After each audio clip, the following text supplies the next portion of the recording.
সাবেক রাষ্ট্রপতি বর্ষিয়ান রাজনীতিবিদ বিকল্পধারা বাংলাদেশের প্রতিষ্ঠাতা একিউএম বদরুদ্দোজা চৌধুরী শুক্রবার দিবাগত রাত 2:45টায় উত্তরার উইমেন্স মেডিকেল কলেজ হাসপাতালে ইন্তেকাল করেছেন।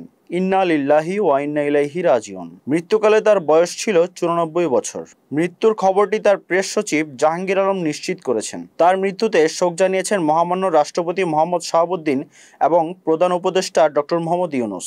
ফুসফুসের সংক্রমণের কারণে গেল 2 অক্টোবর ভোরে তাকে তার প্রতিষ্ঠিত হাসপাতালে ভর্তি করা হয়। রাত 1:30টায় তার মেয়ে ডাক্তার শায়লা চৌধুরী জানান অবস্থা সংকটজনক, লাইফ সাপোর্টে নেওয়া হয়েছে। মৃত্যুর পর তার প্রথম জানাজা অনুষ্ঠিত হয় সকাল 8টায় উত্তরা উইমেন্স মেডিকেল কলেজ ও হাসপাতালে। দ্বিতীয় জানাজা বাদজোহর বারিধারায় বাইতুল আতিক জামে মসজিদে অনুষ্ঠিত হয়। রোববার তার মরদেহ মুন্সিগঞ্জে নেওয়া হবে, যেখানে 3টি জানাজা অনুষ্ঠিত হবে।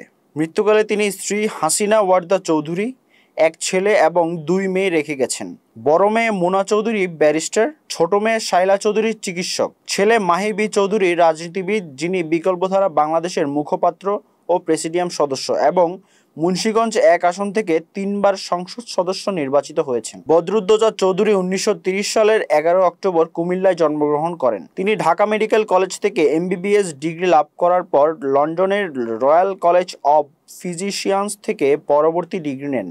তিনি চিকিৎসক হিসেবে দীর্ঘকাল ধরে সেবা দিয়েছেন এবং বাংলাদেশ টেলিভিশনে আপনার ডাক্তার নামের অনুষ্ঠানের মাধ্যমে ব্যাপক পরিচিতি লাভ করেন। বদরুদ্দোজা চৌধুরী বাংলাদেশ জাতীয়তাবাদী দল BNPর প্রতিষ্ঠাকালীন মহাসচিব ছিলেন এবং জাতীয় সংসদের উপনেতা হিসেবে দায়িত্ব পালন করেছেন। 1979 সালে তিনি তৎকালীন রাষ্ট্রপতি জিয়াউর রহমানের মন্ত্রিসভায় উপপ্রধানমন্ত্রী ছিলেন।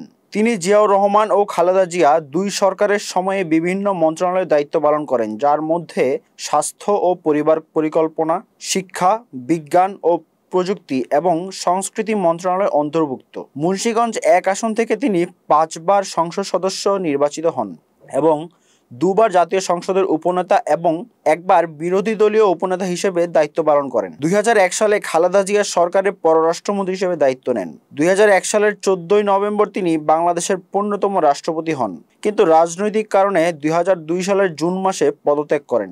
এরপর 2004 সালের 8 মে তিনি বিকল্পধারা বাংলাদেশ নামে একটি রাজনৈতিক দল প্রতিষ্ঠা করেন এবং আমৃত্যু এর প্রেসিডেন্ট ছিলেন।